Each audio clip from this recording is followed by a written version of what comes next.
அஸ்ஸலாமு அலைக்கும் வரஹ்மத்துல்லாஹி வபரகாத்துஹு. அன்புள்ள சகோதரர்களே, ரமதான் மாதம் வர இருக்குது. இன்னும் கொஞ்சம் நாட்கள் தான் இருக்குது. அல்ஹம்துலில்லாஹ், நம்முடைய உம்மத்தில் பலரும் ரமதானுடைய நோன்பு பிடிக்கக்கூடியவங்களா இருக்கிறாங்க. அல்ஹம்துலில்லாஹ், நல்ல ஒரு சைன் அது. ஆனால் அந்த நோன்பை எப்படி உயிரோட்டமாக ஆக்குவதுன்னு தான் நம்ம பார்க்க போகிறோங்க. நோன்புடைய வெளிரங்கமான சட்டங்கள் நம்ம எல்லாருக்குமே தெரியும் இல்லைங்களா? எந்த நேரத்தில் இஃப்தார் செய்யணும், எப்போ சஹர் செய்யணும், நோன்பு டைமில் என்ன செய்யணும், என்ன செய்யக்கூடாது, எல்லாமே நமக்கு அத்துப்படியாக இருக்குது. அல்ஹம்துலில்லாஹ். ஆனால் அந்த நோன்பு உயிரோட்டமான ஒரு நோன்பாக இருக்கா என்று கேட்டால் பல நேரங்களில் இல்லைன்னு தாங்க சொல்லணும். நிறைய பேர் ரமதான் மாதம் வந்துச்சு நோன்பு வச்சிடணும் அப்படின்னு சொல்லி நோன்பு வச்சிடறாங்க. அதில் சில இந்த உள்ரங்கமான சட்டங்கள் என்று சொல்லுவாங்க, ஃபிக்குஹுல் பாத்தின் என்று சொல்லுவாங்க.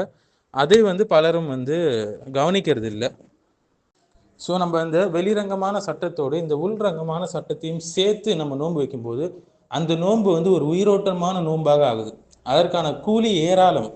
சரி, அது என்ன அந்த உள்ரங்கமான சட்டங்கள், விஷயங்கள் என்பதை நம்ம பார்ப்போம் இன்ஷா அல்லாஹ். குர்ஆன் சுன்னா மன்ஹஜு சலஃப் அடிப்படையில் முதலாவது விஷயம் நியத் சுத்தமாக இருக்கணுங்க. சிதுக்குன் நிய்யா, அதாவது நோன்பு அல்லாவுக்காக மட்டும் நான் வைக்கிறேன்ற தூய அந்த எண்ணம் இருக்க வேண்டும். மாறாக சிலர் என்ன செய்வாங்க, அப்பாடா இந்த மாதத்தில் வெயிட் லாஸ் பண்ணிடலாம், நல்லா எடையை குறைச்சிடலாம், மேலும் ஆரோக்கியத்தை மேம்படுத்திடலாம், அல்லது மக்கள் பார்த்துட்டு நோன்பு இல்லைன்னா என்னடா நோன்பு இல்லைன்னு சொல்லிடுவாங்க சொல்லி இது மாதிரிலாம் நியத்து இருக்கக்கூடாது. சுத்தமாக அல்லாவுக்காக நான் வைக்கிறேன் அப்படின்ற நியத்து இருக்கணும். இன்னைக்கு பார்க்கலாம் இல்லைங்களா, இன்ஸ்டாகிராமில் நிறைய பேர் ஃபாஸ்டிங் டே 10 அப்டேட் அப்படின்னு சொல்லி போஸ்ட் போட்டுருவாங்க. ஃபிட்னஸ் நோக்கத்தில் நோன்பு வைப்பாங்க. இது நியத் சுத்தமாக இல்லாததுக்கான வெளிரங்கமான அடையாளங்கள் இதெல்லாம். ஸோ இதற்கான கூலி கம்மியாயிடும் இல்லைங்களா. இரண்டாவது, இஹ்லாஸ் இருக்கணும், உல தூய்மை இருக்கணும். அதாவது முகஸ்துதிக்காக நோன்பு வைக்கக்கூடாது, பிற பாராட்டணும் என்பது போல நாங்கள் நோன்பு வைக்கக்கூடாது. சிலர் நோன்பு வைப்பாங்க இல்லைங்களா, திங்கள் வியாழ நோன்புலாம் வைப்பாங்க. பல பேர்கிட்ட அதை சொல்லிடுவாங்க, ஊருக்கே தெரியும் அவங்க நோன்பு வச்சிருப்பாங்க.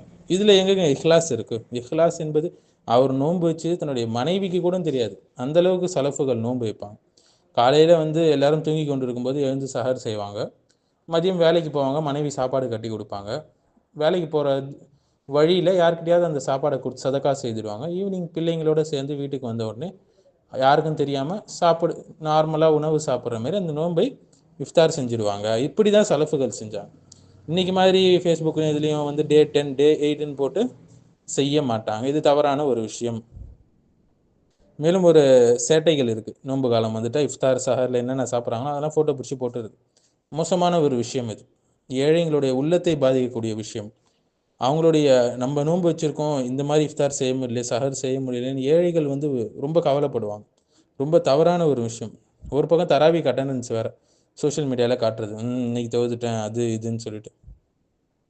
இதெல்லாம் இன்டைரக்ட் பிராகிங்கான ஒரு விஷயங்க, தவறான விஷயங்கள். மூன்றாவது, நம்மக்கிட்ட இருக்கக்கூடிய சவுமுல் ஜவாரி, அதாவது உடல் உறுப்புகள் நோன்பு வைக்க வேண்டும். அதாவது வயிறு மட்டும் காலியாக இருப்பதில்லை நோன்பு என்பது. தன்னுடைய காது நோன்பு வைக்க வேண்டும், ஹராமான விஷயங்களை விட்டு தவிர்த்து. தன்னுடைய கண் நோன்பு வைக்க வேண்டும், ஹராமான விஷயங்களை பார்ப்பதை விட்டும் அவர் நோன்புல இருக்கணும். தன்னுடைய நாக்கு நோன்பு இருக்க வேண்டும், ஹராமான விஷயங்களை பேசுவதை விட்டும் அவர் நோன்பு நோக்க வேண்டும். வெறும் நோன்பு நோப்பதுன்னா வெறும் பசியாக இருக்கிறது, தண்ணி குடிக்காமல் இருக்கிறதுன்னு இல்லை. பலரும் இதை தவறாக புரிஞ்சு வச்சிருக்கிறாங்க. மேலும் நோன்பு வச்சுருப்பாங்க, டிக்டாக்ல இன்ஸ்டாகிராமில் ஹராமான வீடியோஸ்லாம் பார்ப்பாங்க, யூடியூப்பில் ஷார்ட்ஸில் மியூசிக்காக ஓடிட்டுருக்கோம், அவங்க மாட்டும் ஒரு பக்கம் நோன்பு வச்சிட்ருப்பாங்க. வாட்ஸ்அப் குழுக்களில் வதந்தி புறம் அவதூறுன்னு அது ஓடிட்டுருக்கோம். நெட்ஃப்ளிக்ஸில் ஹராமான கண்டென்ட் பார்த்துட்ருப்பாங்க. இதெல்லாம் ஹார்ம்லெஸ் மீம்ஸ் சொல்லிட்டு அது பக்கம் ஒரு பக்கம் பாவம் செய்யுது. மொத்தத்தில் நோன்புடைய எண்ணமே பூர்த்தி ஆகலை. அங்கே நோன்பு ஃபசாதாக்கக்கூடிய செயல் தான் பலரும் செய்து கொண்டிருக்கிறார்கள். நம்ம பசித்து இருப்பதோ தாகித்து இருப்பதோ அல்லாஹ்க்கு ஒருபோதும் தேவையில்லைங்க. அல்லாஹ் தேவைகள் அற்றவன். அல்லாஹ்வுக்கு அதில் எந்த தேவைகளும் இல்லை. நம்ம நோன்பு வைப்பது அல்லாஹ்வுக்காக வைக்க வேண்டும், தக்வாவை நாம் பெற வேண்டும். நான்காவது சபுர், ரொம்ப ரொம்ப ரொம்ப முக்கியமான விஷயம். ஸோ கீழ்ப்படிதலில் பொறுமை இருக்கணும், பாவங்களை விட்டு விலகுவதில் ஒரு பொறுமை இருக்கணும், சோதனையின் போது அப்போ ஒரு பொறுமை இருக்கணும். 3 வகையாக சோதனைகளை பிரிக்கிறாங்க நம்மளுடைய உலமாக்கள். ஸோ டிராஃபிக்கில் நிறைய ஜாம் ஆயிடுச்சுன்னா கோவம், வாட்ஸ்அப் குரூப்பில் யாராவது ஒருத்தவங்க ஏதாவது ஒரு விஷயத்தை சுட்டி காட்டிட்டாங்கன்னா உடனே மெசேஜ் போட்டு அவங்கள காலி பண்ணிடுறது. இஃப்தார் நேரத்தில் டென்ஷன், எல்லா நேரத்துலையும் டென்ஷன். சரிங்களா, அப்படி இருக்கக்கூடாது. நிதானமான நோன்பாக அந்த நோன்பு இருக்க வேண்டும். கோபத்தை அடக்குதல், ரொம்ப முக்கியமான விஷயம். யாராவது உங்களை திட்டினாங்கன்னா, நான் நோம்பாளியா இருக்கிறேன், நான் சாயிமுன் என்று சொல்லிவிடுங்கன்னு நபி ஸல்லல்லாஹு அலைஹி வஸல்லம் சொல்றாங்க. ஸோ நோன்பு காலத்தில் வந்து போயிட்டு போயிட்டு சண்டை போட்டுனுக்கிறது, கோபம் கொள்வது, இதெல்லாம் தவறான விஷயம். ஒரு பக்கம் கேமிங் ரேஜ் வேற, வாட்ஸ்அப்பில் வந்து ஹீட்டட் ஆர்குமெண்ட்ஸ் வேற, கமெண்ட் செக்ஷனில் போய் ஃபைட் பண்ணிட்டு இருப்பார். அப்பதான் குடும்பத்தோட தகராறு, திட்டுறது, இதெல்லாம் நோன்பாளியோடைய பண்பே கிடையாது. இதையெல்லாம் விட்டு தூரமாக வேண்டும். அடுத்தது ஹுஸ்னுல் ஹுலுக், நல்ல குணம் இருக்கணும். நோன்பு வந்து உள்ளத்தை சாஃப்ட் ஆக்கணும். இஃப்தாரை பற்றி குறை சொல்லக்கூடாது, அந்த சாப்பாடு இல்லை இந்த சாப்பாடு இல்லைன்னு சொல்லக்கூடாது. ஒய்ஃப் மேலே சுமை போடக்கூடாது. இவர் நோன்பு வைக்கிறாருன்னு குடும்பத்தையே அதாவப்படுத்திட்டு இருப்பார் இல்லைங்களா? பார்க்கணும் இல்லையா, இது செய்யலை அது ஏன் செய்யலைன்னு சொல்லி. களைப்பாக இருந்தாலும் மென்மையாக பேச வேண்டும். நம் கீழ் வேலை செய்கிறவங்களா இருந்தாலும் சரி, உள்ளத்தை சாஃப்ட் ஆக்கிறதுக்கு நோன்பு உதவும்.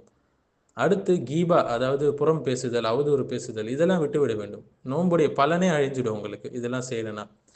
சொந்தக்காரங்களை பற்றி புறம் பேசின்னு கிடக்கிறது, துவா, மேலும் வாட்ஸ்அப்பில் வந்து புறம் பேசிகிட்டு இருக்கிறது, சோஷியல் மீடியாவில் சர்க்காசம் பண்ணிட்டு இருக்கிறது, இதெல்லாம் நோன்புடைய கூலி உங்களுக்கு முழுமையாக கிடைக்காம செஞ்சிடும். ஒரு பக்கம் நமீமா பேசுவது, டேல் கேரியிங் என்று சொல்லுவாங்க. சண்டை, மற்றவங்களுக்கு மத்தியில் சண்டை வரக்கூடிய செய்திகளை பரப்பி விட்டு விடுதல். ஊர் ஃபுல்லாக அவர் சொல்லிட்டு தெரிவார், அவன் இப்படி சொன்னான் இவன் இப்படி சொன்னான் என்று கீழ் வக்கால் சொல்லிக்கொண்டே இருப்பார், பேசிக்கொண்டே இருப்பார். வாட்ஸ்அப்பில் ஸ்க்ரீன்ஷாட் பண்ணி லீக் பண்ணுவார், எக்ஸ்போஸ் பேஜஸ்ன்னு நடத்துவார், எல்லா சேட்டையும் செய்வார் நோம்பாளியாக இருந்து கொண்டு. நல்லா பாதுகாக்க வேண்டும். மேலும் கண்கள் நோன்பு வைக்க வேண்டும். நான் சொன்னால இல்லைங்களா, இன்ஸ்டாகிராம்லேயும் நெட்ஃப்ளிக்ஸ்லேயும் இது போன்ற விஷயங்கள், ஹராமான விஷயங்கள் செய்வதை விட்டும் கண்கள் நோன்பு வைக்க வேண்டும்.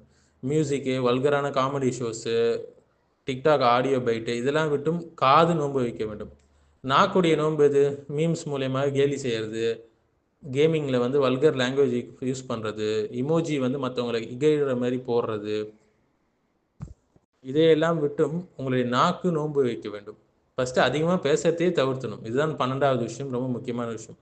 அதிகமாக வீண் விரயம் பேசுறது வந்து வீண் விரயம். கேட்டது பதில் கேள்வி ஒன்றா இருக்கும், வளவளன்னு பதில் போட்டுன்னு போயினே இருப்பார். ஸ்டேட்டஸ் வந்து அப்பப்போ ஒரு மணி நேரத்துக்கும் ஸ்டேட்டஸ் அப்டேட் பண்ணிக்கிட்டே இருப்பார். தன்னுடைய நாளில் என்னென்னலாம் செய்கிறாரோ அதெல்லாம் போஸ்ட்டாக போட்டுக்கிட்டே இருப்பார்.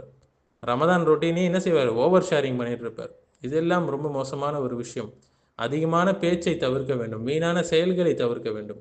13வது, முஸ்லிம்கள் மீது நல்ல எண்ணம் வைக்க வேண்டும். ஹுஸ்னு தன் அவருக்கு இருக்கணும். அவன் என்ன தொழவே மாட்டேங்கிறான், ஃபஜருக்கே வரமாட்டான், அவன் என்ன வெயிட் லாஸ்க்கு தான் நோன்பு வைக்கிறான், அல்லாஹ் வைக்கிறான், இந்த இமாம் என்ன ஸ்லோவாக ஃபாஸ்ட்டாக தொழுகிறாரு கொள்றாரு, எதுக்கு? ஹுஸ்னுத்தன், நல்ல முஸ்லிம்கள் மீது நல்ல எண்ணம் முதலில் வைக்க வேண்டும். ரொம்ப முக்கியமான விஷயம் நோன்பு டைமில். ஒரு பக்கம் திக்ரு குரான், உள்ளத்துடைய உணவு இந்த திக்ரும் குரானுங்க.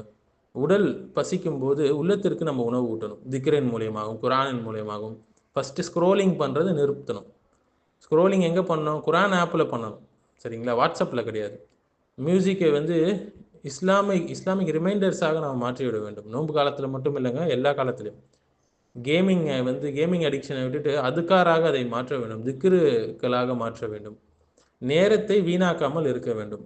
குறிப்பாக நோன்பு காலத்தில் யூடியூப்பில் ஷார்ட்ஸை ஸ்க்ரோல் பண்ணிகிட்டே இருக்கிறது, ஒரு பக்கம் டைம் வேஸ்ட் பண்ணி சேட் பண்ணிட்டு இருக்கிறது, இது எல்லாத்தையும் நிறுத்த வேண்டும்.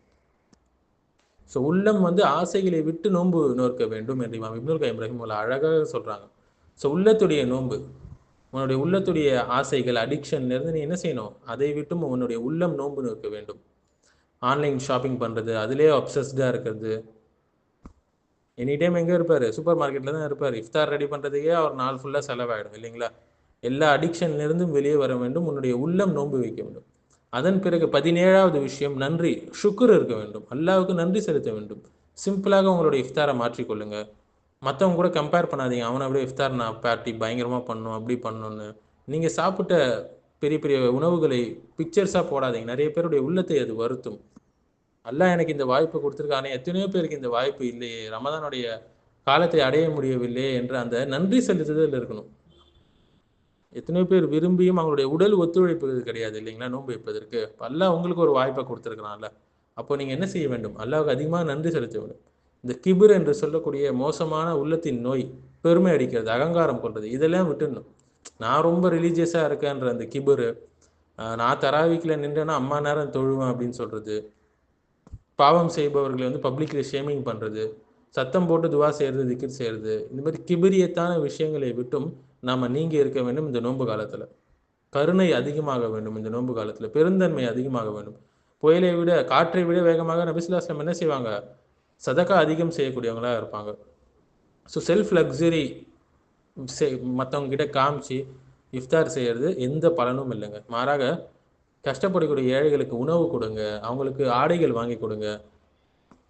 நபி ஸல்லல்லாஹு அலைஹி வஸல்லம் போல முயற்சி செய்யுங்க. ரொம்ப ஜெனரஸாக இருக்கிறது. துவா செய்யும்போது உயிரோட்டமான துவா செய்யுங்க. ஏதோ கையை உயர்த்தணும், ஒரு அரபுல துவாக்களை அப்படியே அரிசையாக அடுக்கணும் அப்படின்னு இல்லாமல் உணர்ந்து துவா செய்யுங்க. ஏன்னா இந்த டைமில் செய்யக்கூடிய துவா அல்லாஹ் அதிகம் ஏற்றுக்கொள்ளக்கூடியவனாக இருக்கிறான்.